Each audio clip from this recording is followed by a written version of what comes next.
Are you ready? Can Crushers. It don't really get no better than this the podcast that you're looking for if you're really heavy into wrestling. Hosted by the Mark. Energy that's so amazing. Gotta keep it entertaining. Rep the Can Crusher Nation. Yeah, you know what's going down in the ring. Lights out when you hit a ding ding. Knock them out like boom bada bing. Hold it down, you can crown me the king. Got a shout out to the Miz and Duke the Dumpster. We choke slamming everybody. Power driving, hit them with a face buster. Yeah, this the show you need and it ain't no need for waiting. Mark, hold it down for the Can Crusher Nation. All about wrestling and keep it entertaining. Can Crushers Wrestling Podcast. Time to break them, let's go. Yeah. Can Crushers. Yeah. Can Crushers. Let's go. Hey everybody, this is Cherry. You are listening to Can Crushers Podcast. I hope you enjoy. Ladies and gentlemen, boys and girls, children of all ages, welcome back to another Can Crushers Wrestling Podcast. I am your host, Mark the Mark Martinez, and it is time for another Spotlight Edition. You guys know how excited I get about these Spotlight Editions because we get to learn the story of about a professional wrestler, how him or her got into professional wrestling, and all those stories are really freaking cool. I love it. Well, in this one, it's actually about with my new boss. Right? Yeah. Part owner, professional wrestler, Nathaniel Cunningham of High Ground Pro Wrestling. Yeah. So I have to be good, right? I have to be good and be a good guy for this one. Nah, we're fine. We're fine. This coming Saturday, guys, make sure you're out at the Falcon's Nest in Mayfield, Pennsylvania to check out New Beginnings for High Ground Pro Wrestling. I'll be there along with my guest, Nathaniel Cunningham, and a host of others from High Ground Pro Wrestling. So we're going to get into it. We're going to get into meat and potatoes. We're going to find out what makes Nathaniel tick, why he got into professional wrestling, and the TOP. Because, come on, we can't have a show unless we talk shit about somebody. It's just the way it is. All right, but we have to tell you about cool stuff first. Cool stuff, collar and elbow. Hats, hoodies, tees, all the cool stuff that Al Snow and the Hooligans have down at Collar and Elbow. Make sure you check it out. If it's from the Dusty Rhodes shirt, the Shad Gaspar shirt, the Animal shirt, to my favorite still, the Al Snow and Head Macho Man shirt, you can get them all, along with the new stuff that is just pumped out month after month after month. Just check out the website. And then when you put all your stuff in a cart and it says, hey, do you have a promo code? You do. It's Can Crushers. All one word, capital C and Can, capital C and Crushers, and you'll save 10%. That's really cool within itself. Guys, where can you find us? Anywhere you listen to podcasts. Spotify, iTunes, iHeart, Alexa, Google Play, Stitcher, Buzzsprout. The list goes on and on and on. Wherever you listen, we're most likely there. Yeah, I get a big head over that. We're most likely there. It's pretty cool, right? Social medias, Facebook, Instagram, and Twitter. Slide right into our DMs. Reach out to us. Do some cool stuff. Get involved in the chatter and everything on our social medias. We'd love to have it. Or start chatter, and we'll slide into yours and talk with you. And if you're in the professional wrestling business and you want to be on a show, you want your own spotlight, you want to tell us how you got into wrestling, you want to be spotlighted on Can Crushers Wrestling Podcast, it's cancrusher69@gmail.com. It's that easy. Reach out to us. We'll get you set up. We'll have an awesome interview. We'll find out your whole thing. And you can shoot on somebody. Or you can call me a piece of trash. Because that's fun too. Get it? Piece of trash. Can Crushers. I'm a garbage man. Ha ha ha. Alright, here comes Al Snow to tell you more about Collar and Elbow. And we come back. We'll have Nathaniel Cunningham on the line to tell his story. Wrestling. A love and a passion we all share. I've started a wrestling brand. The wrestling brand. A brand founded on the aspects of wrestling. Two entities working together to create a product that connect emotionally for people everywhere. Collar and Elbow is the brand. Passion and love for wrestling is the drive. I am Al Snow, and this is Collar and Elbow, the wrestling brand. Hey, this is Shauna Reed, and you're listening to Can Crushers. This guy's awesome, but sometimes, he likes to talk about other things that are about Joe Jonas, and really wants to be about the Jonas Brothers. So enjoy his fandom about wrestling and secretly duetting with Joe Jonas. And welcome back to Can Crushers, guys. You heard how excited I was to talk to the boss, essentially, and bring on Nathaniel Cunningham to talk about, one, this weekend show, and then learn more about him and how he got into wrestling and just the goofiness of professional wrestling. Nathaniel, how are you tonight?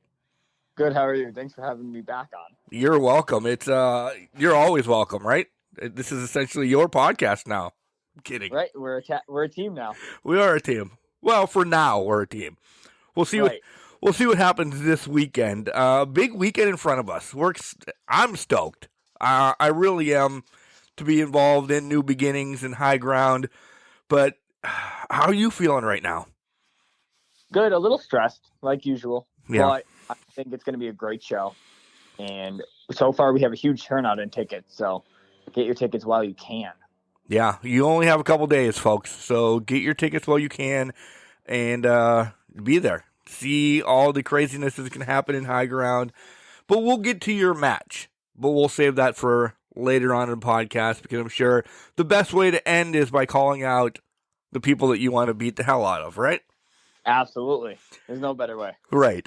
All right. So let's find out about you and how Nathaniel Cunningham got into professional wrestling. So who was it? Mom, Dad, Uncle Joe, Aunt Janet? Like, who was the person that said, hey, you have to watch this?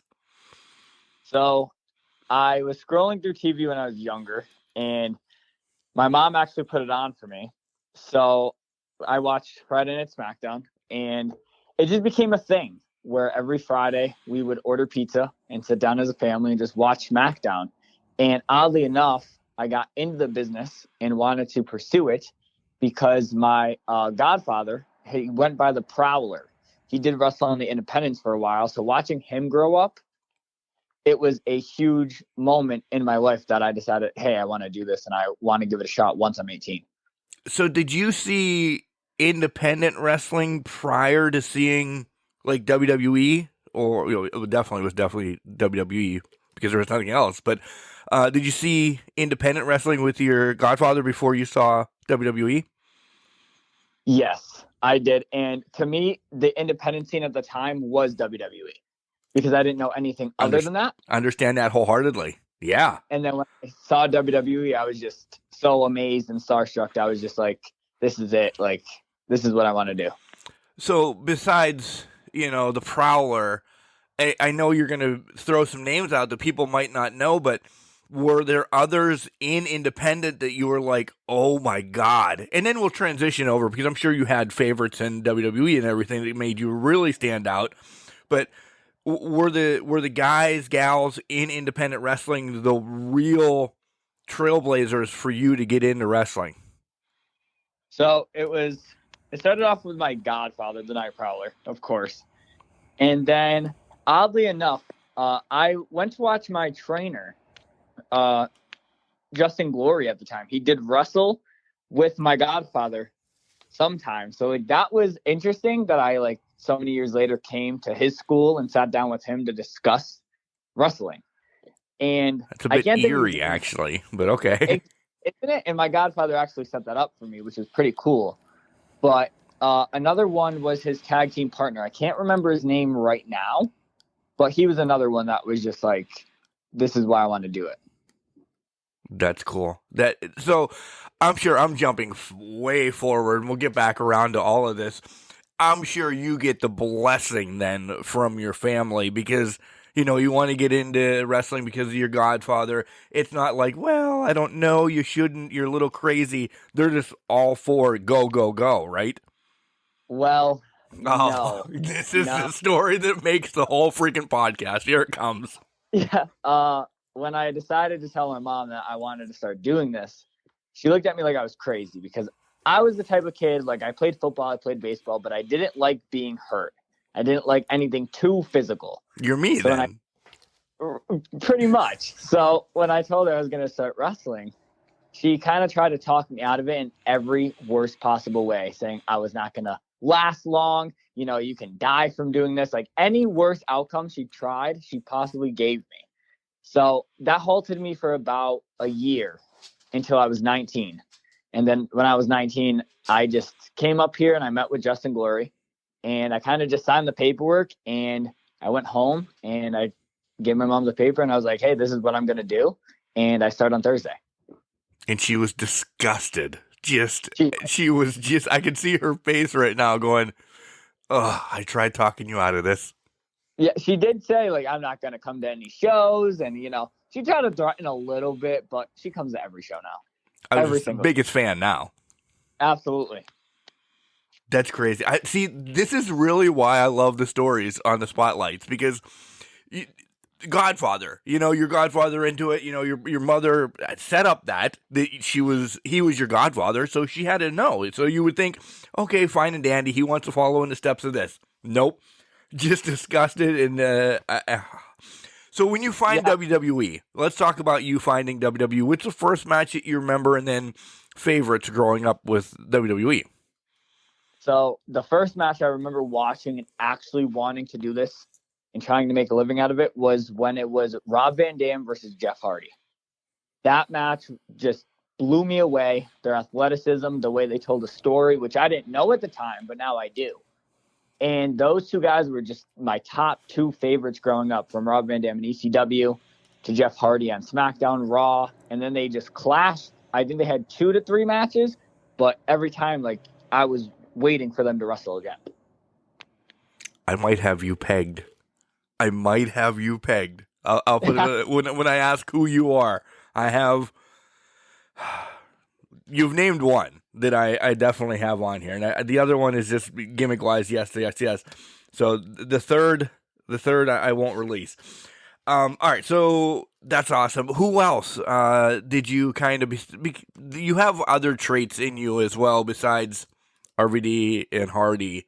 So who else did you go back and watch then once you started getting into wrestling more? I definitely watch a lot of Shawn Michaels and Triple H. Hands down, like, they are just two amazing guys at what they do. So if you want to be the best, you have to try to learn from them and watch what they're doing and learn why they're doing it and for what purpose. So I found the best psychology, I would say, out of watching those two. Yeah, and they are the best of the best. Yes.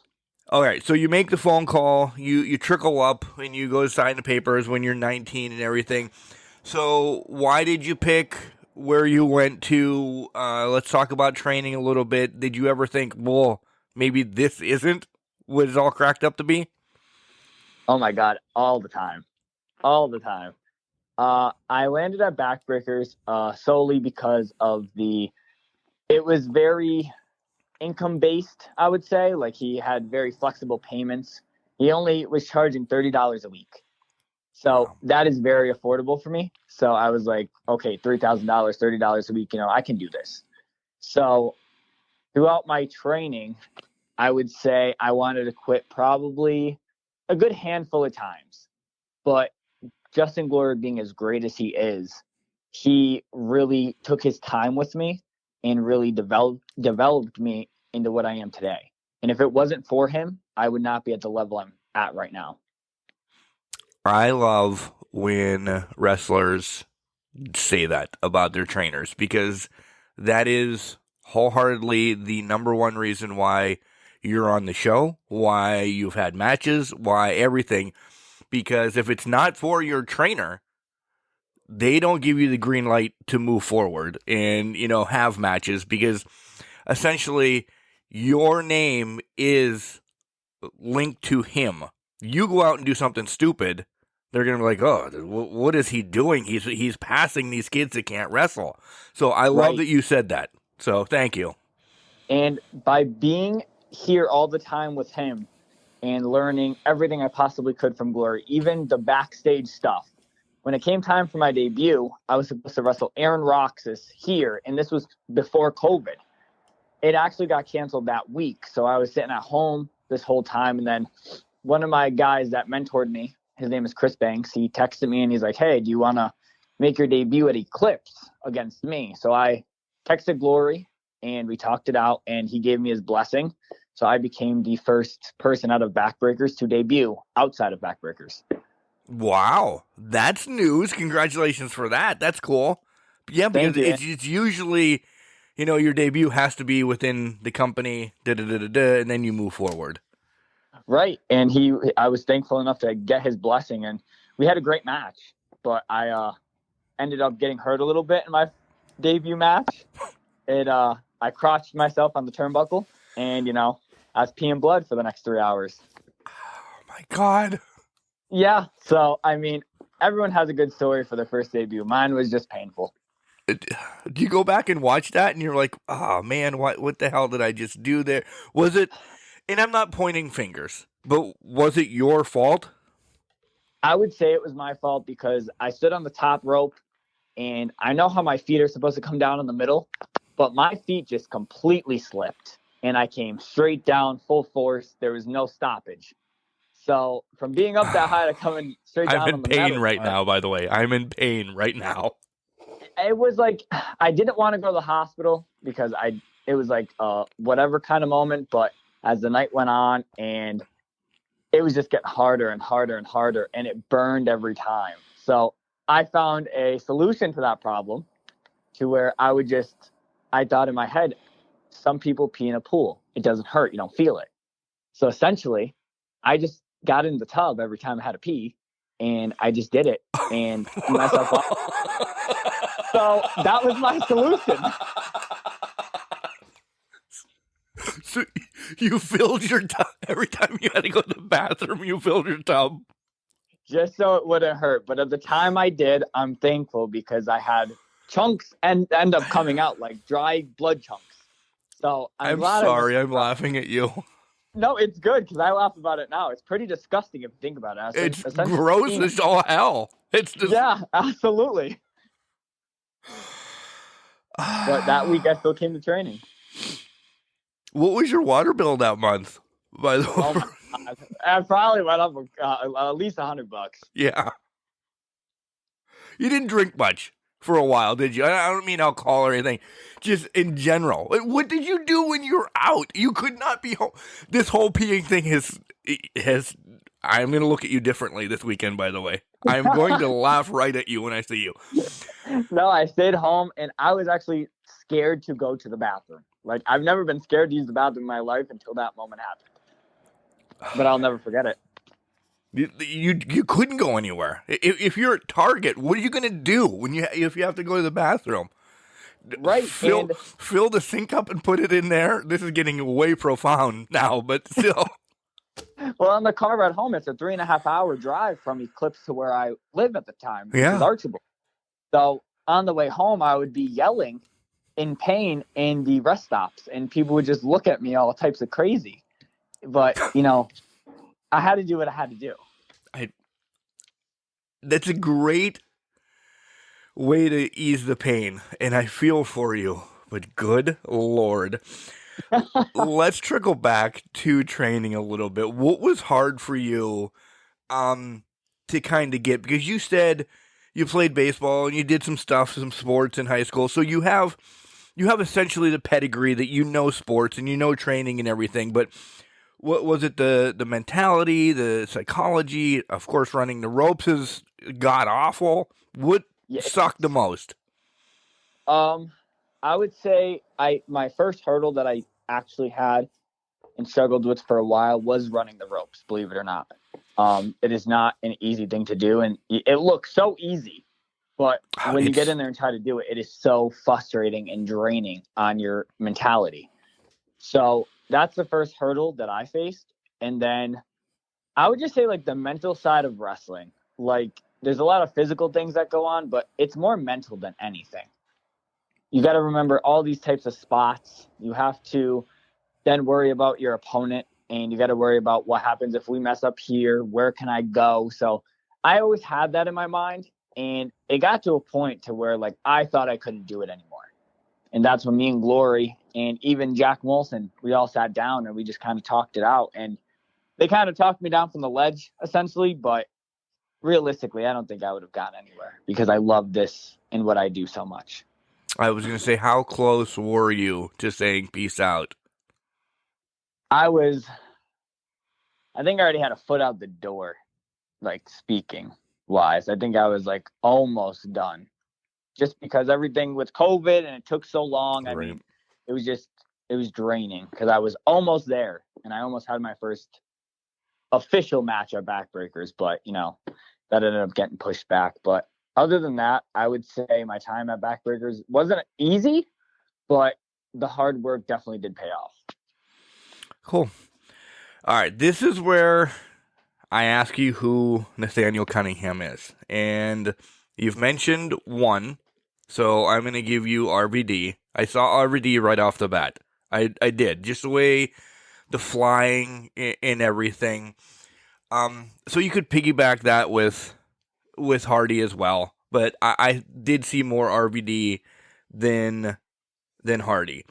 Second, Rick Martel, the way that you hold yourself. And I mean it is the model, not Strike Force or not AWA Rick Martel. And I'm probably saying names that maybe AWA Rick Martel, you don't know who the hell is. But no, I do. Okay. I do.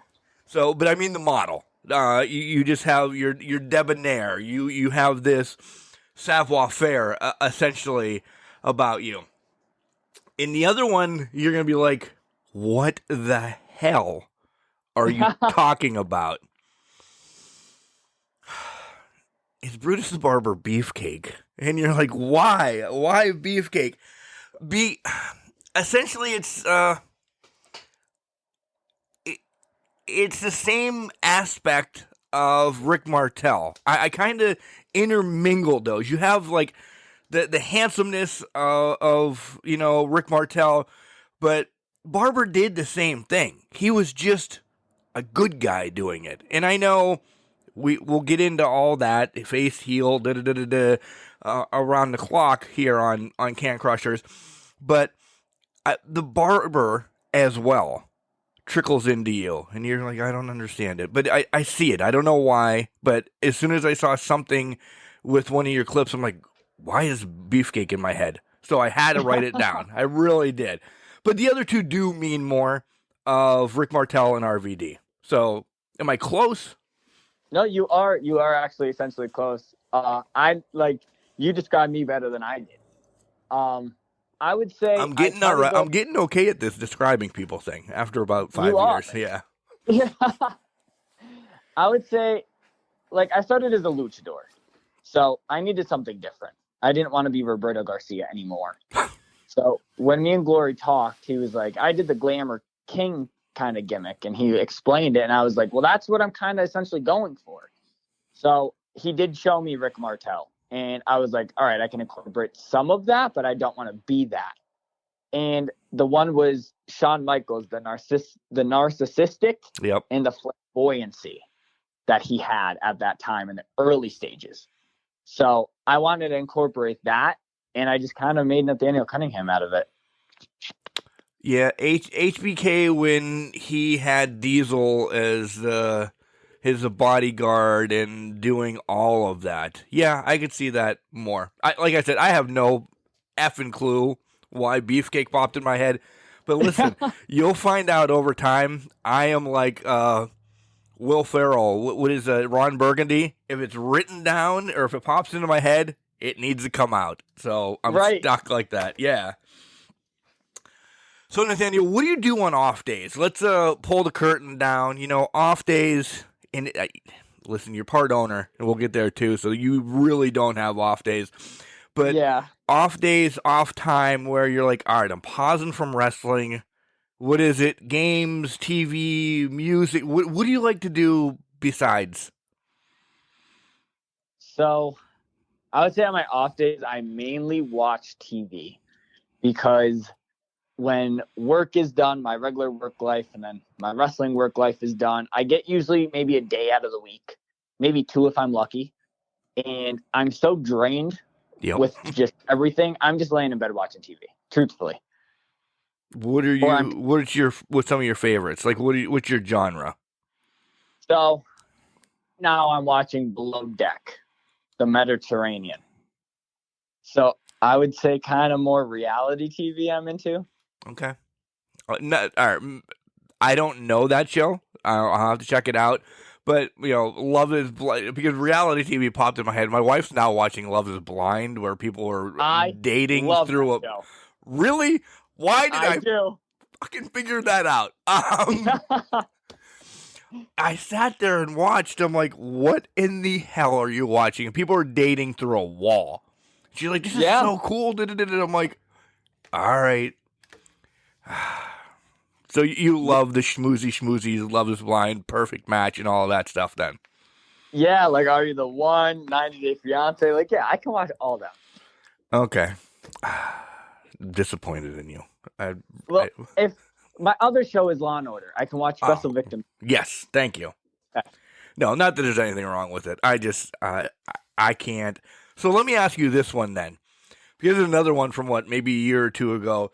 Did you watch the Beast dates or the people that were dressed up as like frogs and bears and everything? What the hell was that called? It was on Netflix as well. No, but I wish I did now. It's still on there. Is it? They really... I'll text you when we're done with this because I'm not going to yell up to her during the podcast. But literally people were made up as like birds and bears and whatever, and they went on dates to see if they were, applicable. That's pretty interesting. Now, have you watched the new one that came out on Discovery? It's called MILF Manor. No, but that's probably up my alley. Okay, you have to watch that. It's essentially a show where these moms go on to try to find a companion, and then all of a sudden their sons are introduced. Oh, God. And they date each other's sons. So it's wild. They're dating the other sons? Yes. Good Lord, what is this podcast? This is a wrestling podcast. What are we? We're talking about peeing in tubs and MILFs dating other sons. Don't forget to come out to High Ground Pro Wrestling this weekend, folks. Absolutely. Wow. Besides all of that, what else are you into? Because reality TV is just taking us to a train wreck. I do watch a lot of sports. So like when football season's on, football 100%, baseball. I watch a little hockey. Hockey's not too bad. I would hate basketball though. Hate it. Me too. I hate it. I broadcast it for our local radio station, and that's okay for like the high school sports and everything. But to sit down and watch NBA or even college or anything, I'm a big college sport across the board. I love college sports. I just never have gotten into basketball to say, if you say, hey, Mark, come and broadcast the game, yeah, again, I'll do that. But I'm not sitting at home watching basketball. And hockey's rough sometimes with me too. I am really a baseball, football fan. Then I'll peace out. Yeah, all right, that's fair. Hockey I'll throw on for like an occasional, just like a split moment kind of decision thing, but it's always fun going to watch it live. Well, yeah, that's a different story. Do you watch wrestling for wrestling anymore? Or do you always have to say, yeah, that's what Wardlow's doing, or that's what Britt Baker's doing, or Roman did it like that? Or can you be like, man, this bloodline freaking storyline is the greatest thing that's ever happened? No, I can't. Wrestling ruined wrestling for me. That sucks, because you were a fan first. And I mean that wholeheartedly nicely, because that's what we're all in it for. Yes. The only reason it ruined it for me is because now I'm trying to like get different psychological points and what they're doing. And every mistake that is made now, I can just point it out. And it's like they didn't kick them, or you know what I mean? Like that looked off. Like you can just tell now. And I mean, I've been doing it 4 years now. It's not a long time by any means. No, but you're in the business and you understand it. Yes. And that's why I ruined it essentially. Yeah. Half and half. And like, I've never been through training or anything like that, but I've been around it enough and this, that, and the other thing that I can shut it off sometimes. But then there's sometimes I'm like, oh my God, what did they just do there? And I'm nobody to say to start throwing people under the bus. So, yeah. When you were doing your training, and even now, and I know we talked about Rick Martel, but is there anybody else, like, how far back did you go for tape study? 80s, early 90s, where were you? I did trickle back to the Hunter Hearst Helmsley era. And I started watching a lot of him at that stage as well. So and that him against the Godwins then? That era? Yeah. Okay.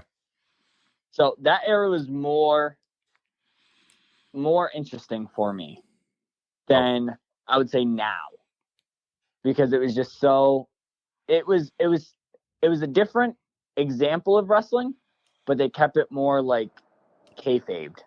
Yeah. If you know what I mean, like it was just so private, and everyone wanted to try to get in, and like it just made the crowd believe a lot more. So everything was just turned up to like a 20. And now it's kind of like they know it's scripted, so they appreciate what you do, but at the end of the day, they know it's fixed. Yeah, it's idiots like me that have ruined professional wrestling as well. And I'll throw myself under the bus because we talk about it so much, and it's just like I just said. Oh my God, Roman missed the Superman punch, but Sammy still went down, and then people will rewind and say, "Oh yeah, I didn't even see that when that happened. Oh man, that kind of ruined that moment or whatever." Yeah, I completely agree, because there weren't podcasts, or there were some dirt sheets, but not a lot out there at that time to tell us what was going on. You lived it. There was like white heat still in the crowd. Right. I don't know if we're ever going to see that again, unless somebody legit gets killed in the ring. Then we're going to get white heat, but we're going to get a lot more.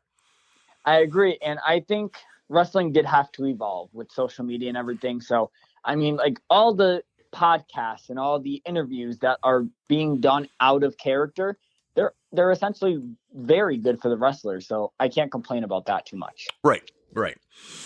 All right, transitioning back, and I like how you brought that up, because this is my favorite question, and I guess it might be the hardest one for some wrestlers and talent to talk about, because it hits home and it could be rough. Wrestling needs to change still. There's still a lot of dirtiness in wrestling, and everybody knows. I don't need to bring up names or this, that, or whatever happens, but if you could change one thing in professional wrestling that still needs kind of a little kick in the ass, what would you change like overnight? So I might get a little heat for this one. I'm not sure. Okay. Depending on how some people take it. But being young in the business and still being as hungry as I am, and along with the other kids I train with, the veterans, so to speak, we do the same thing, but sometimes we don't get as much appreciation for what we do, if you understand what I mean. Yeah. It's that we want a handout. It's at this point we're with the company for 4 years already, and you're still acting like we're nothing. And some people complain if they have to put us over. I mean, we work just as hard as they did, and they should know how it felt to break in the business years ago. Right. So that's kind of where we're at right now. We're trying to understand them, and they're still trying to understand us. But I think like if we just put all of our experience aside, we all love wrestling. It'll be a better thing than just to be on a high horse. Now, some veterans aren't. They are hands down the nicest people, and they will help you with everything. But there's still a couple in every locker room that, think they're from WWE. Yep. No. And I see that across the board at indie shows that I could go to all the time. And yeah, you get it as a fan too. As Mark the Mark going to it, you can see it when Veteran X comes out at halftime or intermission. Halftime, I'm an idiot. At intermission and talks, because normally like independent crowds, independent wrestlers, it is just a party at intermission. Everybody's intermingling, this, that, and the other thing. If you have that one vet, whoever it may be, who is just standing there sturdy at his table or her table and just doesn't you know, or you can feel that you don't even want to go there because their shit doesn't stink, or, you know, it's a rough time in that locker room because nobody's talking to this person. You can Right. feel it as a fan too. And it doesn't have to do so much that they're veterans. It has to do with the clickiness inside of wrestling. Yeah, the Good Boys Club. That's what I always call it. Yes. Yeah. Like, we're all doing this. We all love it. There's no clicks. Let's just have fun. And collectively, if we all get along, the show is going to be way better for everybody involved. Ricky Morton says it over and over. It's about putting asses in seats and making money. Right. If it's the old vet or if it's the wily, you know, get ready, I'm going to throw it under and the guy will punch me probably this Saturday. If it's Fletcher, you know, Fletcher Young, you know, only match number 1, number 2, that's putting more asses in seats than, you know, whoever. Listen, he did his job better. Exactly. So don't even throw that stuff under the bus towards you. So yeah, I'm glad you spoke your mind. I really am, because you have some people who are like, well, I really don't want to answer that one. I'm like, well, don't then, but then you're wimping out. Yeah, no, I'm very open, and it's not that I'm blunt. It's just like I have certain beliefs, and I want to change wrestling as a whole and make it better for everyone. So that's why I spoke the way I did. Which, perfect transition again. It's like we almost practiced this. Part owner of High Ground Pro Wrestling.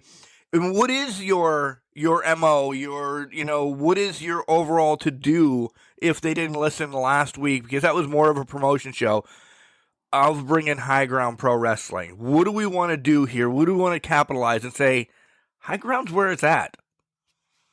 So the main thing we're trying to do within our personnel and our roster is just to make it a great environment so everyone can thrive. Because if we're all not thriving and we're all not having fun, we should just end it where it is now. We don't need the drama, because the drama will trickle out to the crowd, and the crowd will essentially feel there's tension somewhere. We don't want any of that. We don't need any of that. We worked way too hard to even get this thing going off the ground. So we just want a good, fair opportunity for anyone and anyone. Like, doesn't matter if you're a 10-year vet or you just essentially need your first match. We're very open to all experience levels, and we want to make sure you guys are taken care of as much as the fans are. Yeah, and that's a huge part of professional wrestling, then, now, and forever. And yes, I'll use that, but it really is, because everybody needs that first step. And if High Ground's that first step, awesome. The now is where, listen, I'm going to say it because she's my gal, where Shelby is going to thrive, and, you know, Val is going to take over, and then, you know, Donnie is going to shine. And then you get a vet like that Wrestler X that I'm saying that wants to come in and says, wow, High Ground's really doing something, and maybe I can put my 2 cents in if I check my shit at the door and really help them, and they're going to take over Area X into Area Y, into Area Z, and then it's Pennsylvania, essentially. You know, that's what it's about. And I'm not the type of guy to sit with Jack Molson in the office and, you know, shoot down ideas. I want to hear your ideas, because I will incorporate them if they make sense. I'm not going to shoot anybody down. I'm going to take what you have to say and I'm going to implement it in the best way that I can for you. Right. And that's an open door for, you know, anybody in the locker room. They want to come in and say, hey, this, and you're like, well, this is probably a better way. Exactly. So everybody can come. Yeah, see, I understand this now. Wrestling is a goal then for High Ground in 2023, and then we're going to trickle back to you. What's a goal for High Ground for the rest of 2023? So we're going to work towards something that we're doing. I'm not going to give the name yet or the location yet, because we haven't locked it in, but we're almost locked in. It's essentially going to be our WrestleMania. So it's going to be the biggest show that most independent companies can't run, because they don't have 2 rings or they don't have the certain functions that we now have. So when the time comes, we're going to release this information, but we're hoping sometime on Can Crushers, by the way, on Can Crushers, just throwing that out there. First. But we're working towards our biggest show of the year. So we're trying to hone down these storylines. We're trying to make the fans want to come back for more. Because if they're lackluster stories, they're going to see right through them. We need strong stories going into 2023 to make a good year out of not only our rosters, but our fans' money. Right. And that's priority as well. I'll throw that out there. Fans' money. I'll speak. Maybe I'm speaking out of turn right now, and you can say, shut up, Mark. But you don't want to give them, charging whatever and then giving them a $2 product. That's not what I already feel that. That's not what High Ground's about. No. Yeah. And essentially, we understand how hard it is to make our money now, especially after COVID. Things have gone up. So if you're going to pay $20 or $15 advance to come see our show, we want you to be a part of it and get your full amount out of it. Right. Right. So everybody check out High Ground. Make sure you go to all the socials, like, follow, share, get involved with High Ground as well. Watch as we continue to put more and more out where the next show is, next big matches and everything. But all right, we'll trickle back to you. Same thing now. What are your goals, your personal goals for 2023? And I know it's going to be hard to separate being, part owner of High Ground, but listen, you're still in the ring. You have to have goals yourself. Yeah, absolutely. I would say for 2023, I've been hitting the gym hard again. So I want to just get my size up for this year and just focus on more of my fundamentals in the ring and really hone them in a little more. And then I would say my long-term goal is definitely being on the Super 8. Who doesn't want to be a part of the Super 8? Right. In Jersey. And I think long-term goals, I do want to end up getting signed somewhere. I don't care if it's Impact, AEW, WWE. If it's a good contract and I do have what it takes to get there, I want to take it. Any goals to, head overseas prior to one of those contracts or down to Mexico or Canada or anything? If I had the opportunity to, I would be there 100%. Canada, Mexico, Puerto Rico, Japan, I would go in a heartbeat. And I have really bad anxiety, but I'd put that aside and I would go 100%. No ifs, ands, or buts. Is there one that you would love to do more so than the other? I would say Canada. Really? Yeah, I would pick Canada. Is it because I understand the anxiety? You just gave it to me now because now I'm feeling it for you.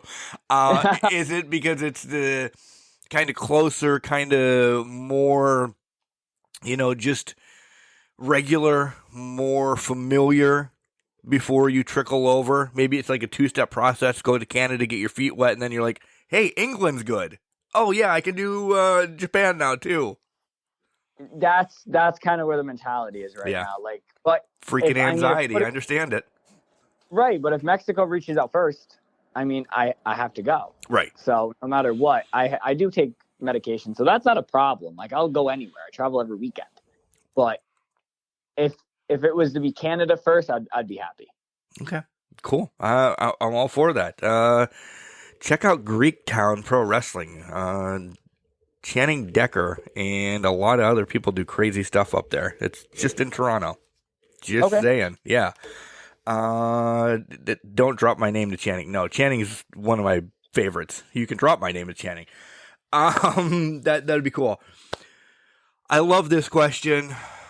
Dream match, but I always add the stipulations. So where do you want it? Who do you want it against? And then, what's the stipulation of the match?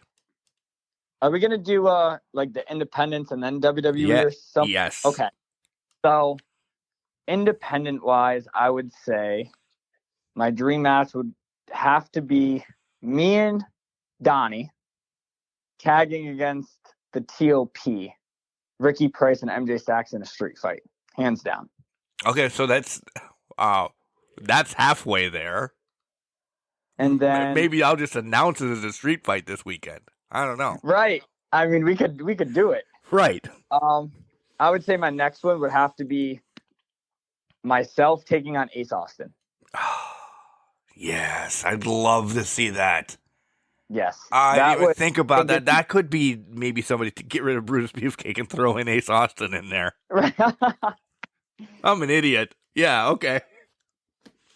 Ace is just amazing. I've met him a couple times on a sanctuary, and just the way he works, I think I would gain a lot from working him. Yeah. He is uber talented. He is a stud. He should be glorified more. He really should. And he's a great dude overall. Seriously. Yeah. He is. Always willing to help you in any way.